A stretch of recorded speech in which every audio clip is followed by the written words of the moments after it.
Hello student, welcome back to Nirbhar Academy. आज हम नया टॉपिक से हम लेक्चर स्टार्ट करते हैं।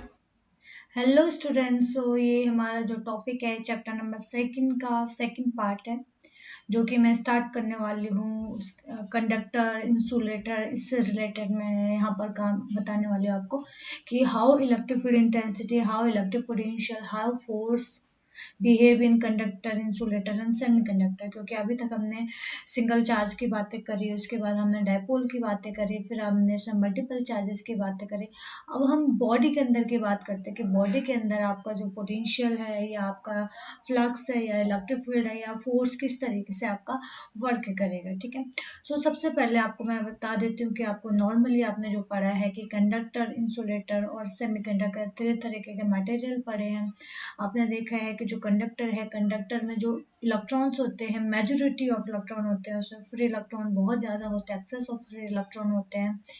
उसके बाद आप देखते हो कि सेमीकंडक्टर में जाते हो तो सेमीकंडक्टर में आपका जितने अमाउंट ऑफ इलेक्ट्रॉन होंगे उतने ही अमाउंट के होंगे पॉजिटिव चार्ज भी होंगे।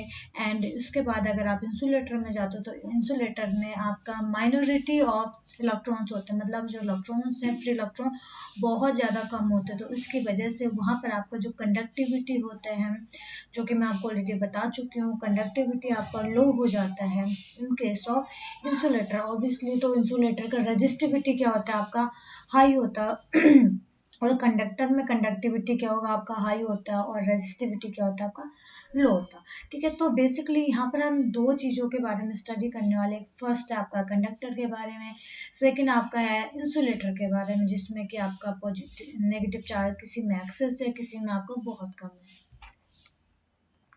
ओके स्टूडेंट, आपको समझ में आ गया होगा कि हमने इसमें पढ़ना क्या है। फर्स्ट क्या है, कंडक्टर एंड इंसुलेटर। ठीक है। फिर है free charges and bound charges inside conductor. आपके फ्री चार्जेस हैं या बाउंड चार्जेस है, दोनों कंडक्टर के अंदर क्या बिहेवियर होता है। नेक्स्ट है डाइलेक्ट्रिक और and electric polarization. Dielectric means आपका इंसुलेटर, कि इंसुलेटर के अंदर जो चार्जेस होते हैं उनका किस तरीके से बिहेवियर होता है and how to create polarization, वो आपको नेक्स्ट बताया जाएगा। उसके बाद है कैपेसिटर एंड कैपेसिटेंस। ये बेसिकली आता है कॉम्बिनेशन ऑफ कैपेसिटर्स। ठीक है, आपको कैपेसिटर भी अभी बताया जाएगा what is capacitor and what is capacitance. Okay. Next है combination of capacitors in series and parallel combination. जैसे कि आपने रजिस्टर का सीरीज एंड पैरेलल कॉम्बिनेशन पढ़ा, वैसे ही आपका कैपेसिटर का भी सीरीज एंड पैरेलल कॉम्बिनेशन आएगा। उसके बाद आता है कि जो आपका कैपेसिटर प्लेट है उसके बीच में आप मटेरियल को इंसर्ट करते हो, लाइक एज अगर आपका कंडक्टिंग मटेरियल है, अगर आपका इंसुलेटर मटेरियल है, तो उस केस में आपका कैपेसिटेंस कैसे चेंज होगा। ठीक है। नेक्स्ट है आपका कि एनर्जी कैपेसिटर के अंदर किस तरीके से स्टोर होती है, वो सारी चीजें हमने इसमें स्टडी करनी है। ठीक है। तो सबसे पहले जो पॉइंट सबसे पहले अटका हुआ है हमारे कैपेसिटर पे, वो हमें सबसे पहले समझना है, उसके बाद ही हमारा आगे का प्रोसेस होगा। हेलो स्टूडेंट्स, हम स्टार्ट करते हैं टॉपिक इलेक्ट्रोस्टैटिक्स ऑफ कंडक्टर। आपने नॉर्मली अभी तक स्टडी किया है कि जो कंडक्टर होगा, कंडक्टर के अंदर आपके इलेक्ट्रॉन्स भी होते हैं और पॉजिटिव चार्ज भी होता है, लेकिन मेजोरिटी ऑफ इलेक्ट्रॉन से होते हैं बेसिकली। आपको ये कुछ डायग्राम इस तरीके से दिख रहा होगा कि मैंने कंडक्टिंग बॉडी लिया है, कंडक्टिंग बॉडी पे मैं एक्सटर्नल इलेक्ट्रिक फील्ड लगा रही हूँ।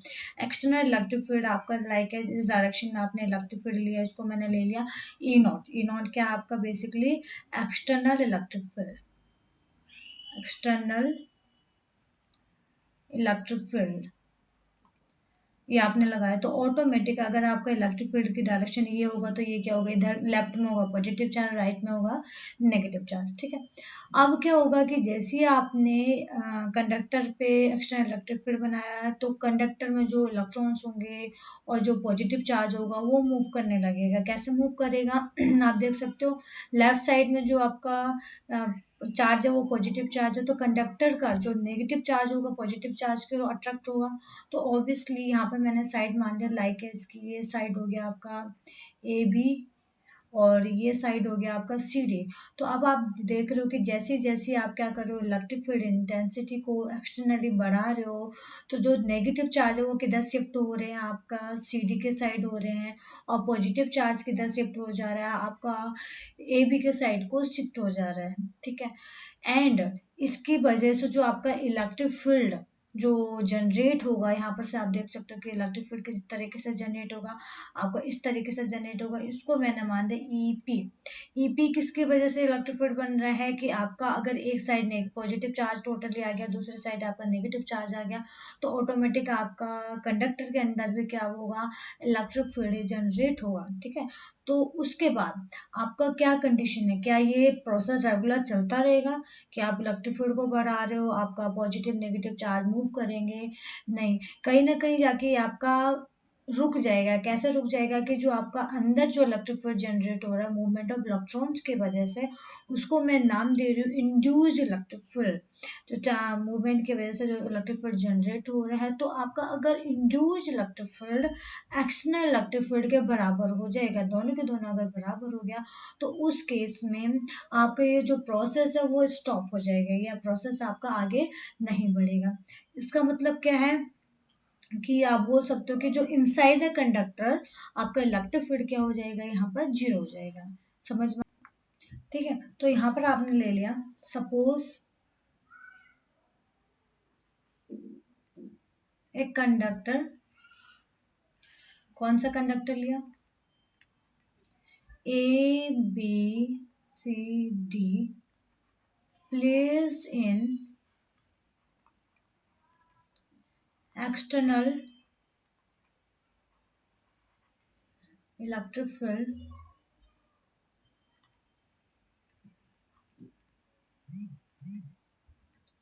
ई नॉट। ठीक है, फिर आप ले सकते हो due to E naught positive charge या नेगेटिव चार्ज या electron move toward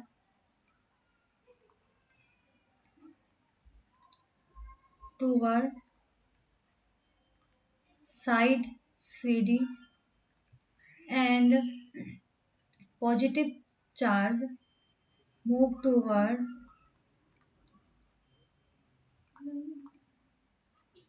side A B। ठीक है,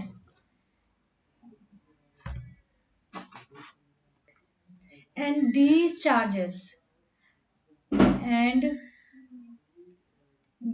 charges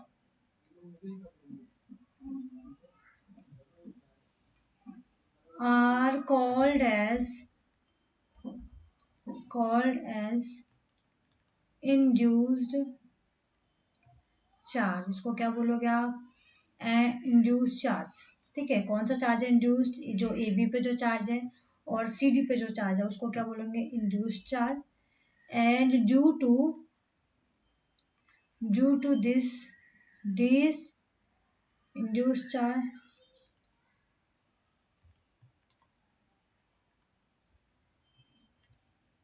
induced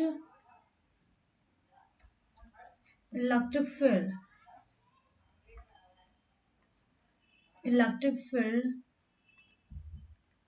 EP reproduced produced। ठीक है, आपका उसके वजह से क्या होगा, इंड्यूस्ड इलेक्ट्रिक फील्ड प्रोड्यूस होगा। एंड इसमें आपने क्या कंडीशन बताया, एंड आपने बोला if EP is equal to E not.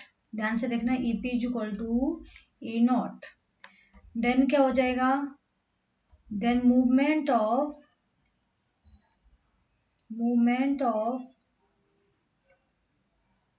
electrons and positive charge will stop। आपका वो रुक जाएगा। देन आप ले सकते हो therefore net electric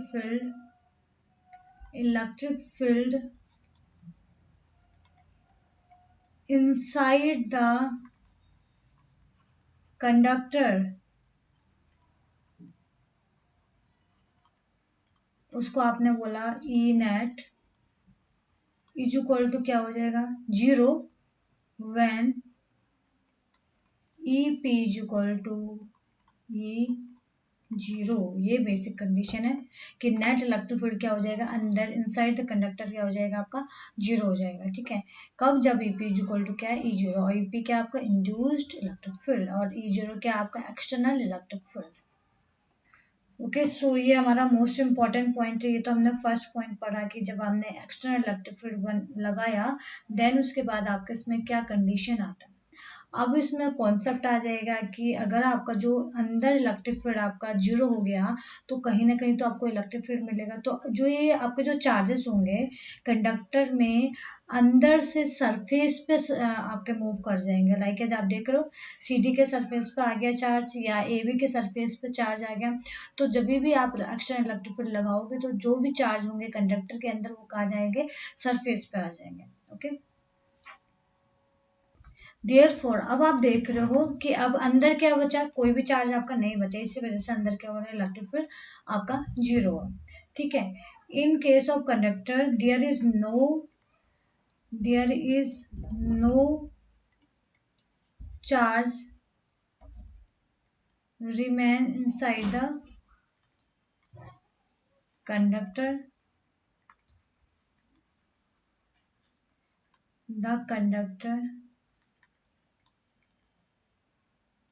therefore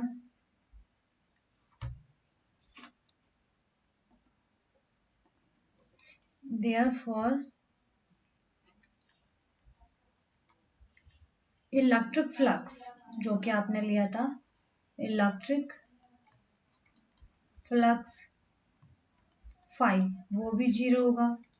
obviously electric field भी आपका क्या हो जाएगा यहाँ पर 0 हो जाएगा। कहाँ इनसाइड द कंडक्टर पे। ओके अब इसमें एक पॉइंट और आते हैं। ठीक है, नेक्स्ट आप ले सकते हो इसमें क्या component of electric field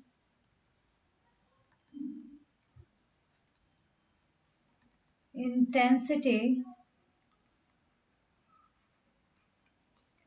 along the tangent of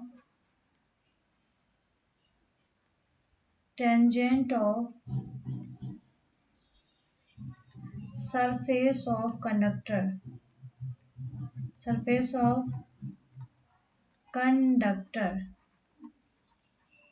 is 0। इसका मीनिंग क्या है कि आपका जो इलेक्ट्रिक फील्ड है वो सारे के सारे आपको कहाँ मिलेगा सरफेस पे मिलेगा, लेकिन उसका जो कंपोनेंट होता है लाइक एज कि आपका कॉस थीटा वाला कंपोनेंट या साइन थीटा वाला कंपोनेंट वो 0 होगा। वो हमें नहीं पता कि इसमें आपका कौन सा वाला कंपोनेंट आ रहा है। तो लाइक एज अगर मैंने बोला उसका जो कंपोनेंट है ई ऑफ कॉस ऑफ थीटा, ये आपका कौन सा कंपोनेंट हॉरिजॉन्टल कंपोनेंट है, वो आपका क्या हो जाएगा 0 हो जाएगा। दैट मीन्स अगर ये आपका 0 है तो cos theta is equal to क्या आएगा 0। That means theta is equal to क्या आएगा 90 डिग्री। जब आपका 90 डिग्री पे इलेक्ट्रिक फील्ड होगा तो आपका क्या होगा cos theta is equal to क्या हो जाएगा 0। तो अब आप यहाँ से देख सकते हो कि आपका जो इलेक्ट्रिक फील्ड है जो कंडक्टर के सरफेस पे ऑलवेज परपेंडिकुलर होता है। ठीक है, तो आप यहाँ पर से लिख सकते हो electric field always perpendicular to the surface of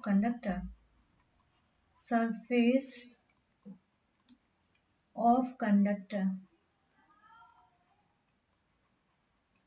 ठीक है। हमेशा क्या होगा आपका 90 डिग्री, लाइक है जो आपको ये दिख रहा है ये कितना जा रहा है कंडक्टर के सरफेस पे, ये 90 डिग्री जा रहा है तो ये भी 90 डिग्री जाएगा। बाकी डायग्राम आपको एक्सप्लेन किया जाएगा ये डायग्राम क्या है। बाकी आप स्टेप बाय स्टेप करते रहिए, आपको ऑटोमेटिक चीजें आपका इसमें क्लियर होता रहेगा। ओके, अब आपने नाउ एज्यूम करा था कि आपका जो प्लेट है, जो कंडक्टिंग प्लेट आपने देखा कैसा था, ठीक है। तो आपने इसमें सपोज किया, क्या suppose surface charge density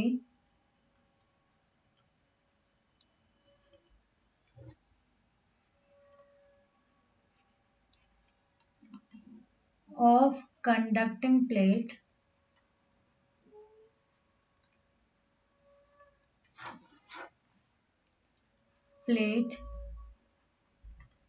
is sigma. Okay, and area of conductor is, and area of conductor is S। ठीक है, तो यहां पर आप लगा सकते हो क्या, Gauss theorem, Gauss law. Gauss law is equal to क्या होता है, phi E is equal to E dot d s is equal to q upon epsilon naught. Okay, अब हमें अगर सिग्मा दिया तो हमें क्या वैल्यू निकालना है, क्यू की वैल्यू निकालना है। सो यहाँ पर अगर आप सरफेस चार्ज डेंसिटी को निकालोगे तो क्या आएगा, surface charge density, charge density कितना होता है, sigma is equal to d q over d s, या आप सिग्मा इज इक्वल टू ले सकते हो क्या, क्यू ओवर डी एस। ठीक है, तो यहाँ से आप Q की वैल्यू निकाल सकते हो सिग्मा डी एस, या small q is equal to क्या आएगा, sigma of d s. Okay, so निकाल दीजिए यहाँ से, क्या आया था, E d s is equal to, क्योंकि जो वो क्या है sigma d s upon epsilon naught, तो यहाँ से E की वैल्यू निकलेगा, डी एस है डी एस कैंसिल, तो sigma upon epsilon naught n cap. सो ये हमारा रिजल्ट आया। अब यहाँ पर ये रिजल्ट लाने की क्या जरूरत है, इसमें हम डिसाइड करेंगे, जो इलेक्ट्रिक फील्ड हमने ऑलरेडी डिस्कस कर लिया है कि इलेक्ट्रिक फील्ड आपका कंडक्टर के सरफेस से परपेंडिकुलर आपका मूव करता है, बट जो इलेक्ट्रिक फील्ड इंटेंसिटी है सिग्मा पे भी डिपेंड करेगा। कैसे डिपेंड करेगा, इसमें आप ले सकते हो, if sigma is greater than 0, if sigma greater than 0, इसमें क्या होगा, electric field intensity is always moves outward direction, बाहर की ओर मूव करेगा, जो कि हमने आउटवर्ड डायरेक्शन। ठीक है, दूसरा कंडीशन क्या है, if sigma is less than 0, electric field is always move inward direction. ठीक है, बाहर की ओर मूव करेगा, जैसे कि हम डायग्राम में अभी देख लेते हैं। जैसे कि आपने डायग्राम में दिख रहा है, यहाँ पर ये पॉजिटिव चार्ज बने हुए हैं, positive charge means positive sigma, तो इलेक्ट्रिक फील्ड आपका किस डायरेक्शन में मूव करेगा, इस डायरेक्शन में मूव करेगा, unit number vector n cap ले लिया।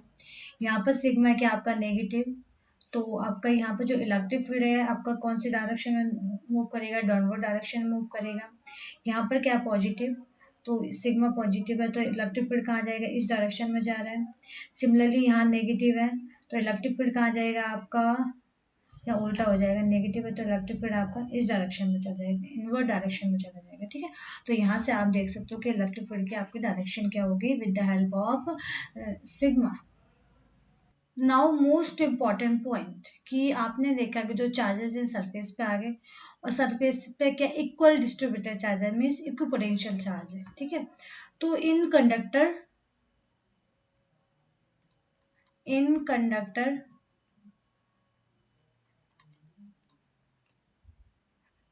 Electric potential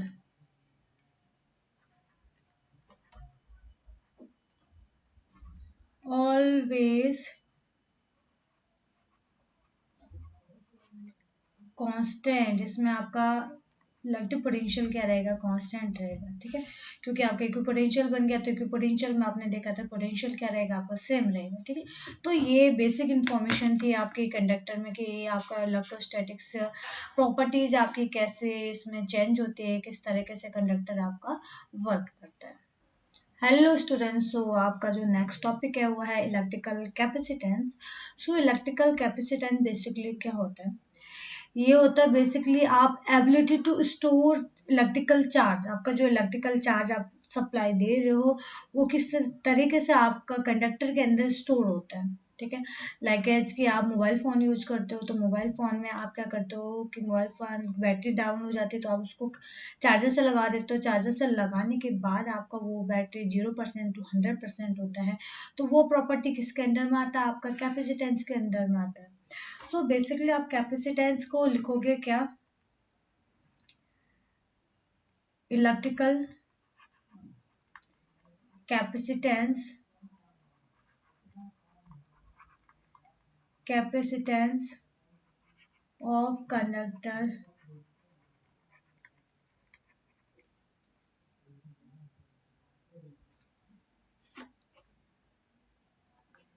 conductor is its ability to store electric charge, ठीक है। आप इलेक्ट्रिक चार्ज को क्या कर रहे हो, इसमें स्टोर कर रहे हो, ठीक है। And it is represented by, and it is represented by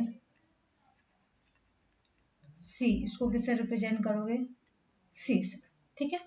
and C is equal to, कि अगर आप किसी भी कंडक्टर में आप चार्ज को स्टोर कर रहे हो, किसकी हेल्प से कर रहे हो, पोटेंशियल के हेल्प से करोगे। जैसे जैसे आप पोटेंशियल बढ़ाओगे तो वैसे वैसे आपका चार्ज स्टोर होगा, अगर पोटेंशियल डाउन होगा तो आपका चार्ज स्टोर पॉसिबल ही नहीं है, okay. So C is equal to क्या होता है, Q upon V, where Q is charge of conduct या इलेक्ट्रिक चार्ज बोल सकते हो, वी इज आपका इलेक्ट्रिक पोटेंशियल, ओके। सो हमारा सी इज इक्वल टू क्या आ गया,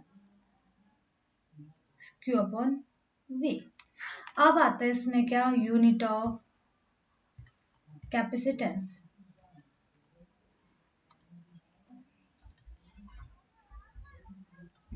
इसका आपका यूनिट क्या आएगा, बेसिक।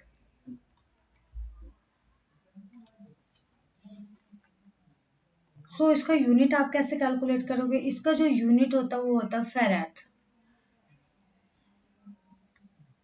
ठीक है। फेराड इज इक्वल टू होता है कूलॉम, क्योंकि आपका चार्ज का यूनिट क्या होता है, ऐसा यूनिट कूलॉम। वोल्टेज पोटेंशियल का क्या होता है, वोल्ट। सो आप ले सकते हो 1 फेराड इज इक्वल टू आएगा 1 कूलॉम अपॉन 1 ऑफ वोल्ट, ठीक है। ये हो गया आपका यूनिट ऑफ कैपेसिटेंस। और फेराड को आप रिप्रेजेंट करोगे एफ, तो जब भी मैं एफ की बात करूंगी तो वो नॉर्मली क्या आएगा, यूनिट ऑफ कैपेसिटेंस, ओके। अब इसमें निकाल दीजिए कि इसका डायमेंशन कितना आएगा, तो डायमेंशन, डायमेंशन कैसे निकालोगे, आपको बताया तो फॉर्मूला से निकाल सकते हो डायमेंशन को। सो बेसिकली आपका सी इज इक्वल टू क्या होगा, कूलॉम या आपका चार्ज पर यूनिट वॉल्यूम, ठीक है। आपने देखा चार्ज, चार्ज को आप कैसे लिख सकते हो,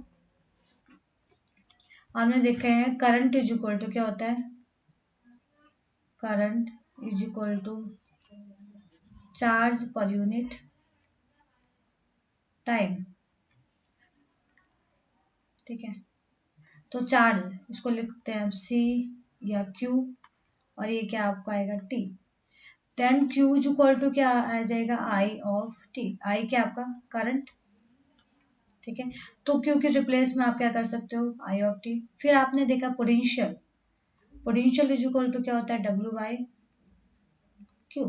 ठीक है, ये रख सकते हो आप इसमें।